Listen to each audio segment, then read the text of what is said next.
తెలంగాణ రాష్ట్ర ఏర్పాటు ఉద్యమంలో అగ్గిపెట్టె పట్టుకున్న హరీష్ రావు తనైతే కనీసం నిప్పు కూడా అంటించుకోలేదు. కానీ ఆయన రాజేసిన నిప్పుతో అనేక మంది ప్రాణత్యాగం చేశారు. ఆచార్య లాంటి వాళ్ళది దానికి సజీవ సాక్ష్యం.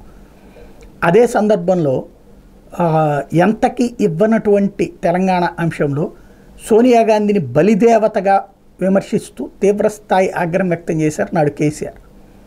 తర్వాత రాష్ట్ర ఏర్పాటు చేస్తానంటే తన పార్టీని రాసిచ్చేస్తానని చెప్పి చివరికి ఆ నమ్మకం కల్పించడం ద్వారా సోనియా చేత రాష్ట్ర ఏర్పాటు చేయించుకుని ఆ తర్వాత ఆమెకే హ్యాండ్ ఇచ్చారు.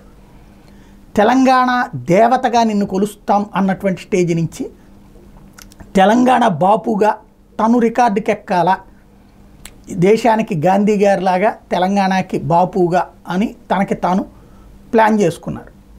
రేవంత్ సర్కార్ వచ్చాక ఇప్పుడు బాపుని పక్కన పెట్టి దేవతని తేవాలనుకున్నారు. అందుకే జూన్ 2వ తారీఖున జరగబోతున్నటువంటి ఏదైతే దశవార్షికోత్సవం అనాలి, 10వ ఆవిర్భావ దినోత్సవం, దీంట్లో సోనియా గాంధీ రాబోతున్నారు తెలంగాణ రాష్ట్ర ఏర్పాటు చేసిన నాయకురాలిగా. ఆంధ్రప్రదేశ్కి అన్యాయం చేసి లేదా ఆంధ్రప్రదేశ్కి ఏమీ ఇవ్వకుండా ఏదో ఇస్తానని గాలి మాటలు చెప్పి ఫైనల్గా తెలంగాణ రాష్ట్ర ఏర్పాటు ద్వారా ఆంధ్రులను ఏడిపించి తెలంగాణ ఇస్తే అప్పుడు తెలంగాణ ప్రజలు ఓట్లేస్తారని తెలంగాణ ప్రజలు కూడా చీకొట్టారు. 10 ఏళ్ల తర్వాత మొన్న అవకాశం ఇచ్చారు.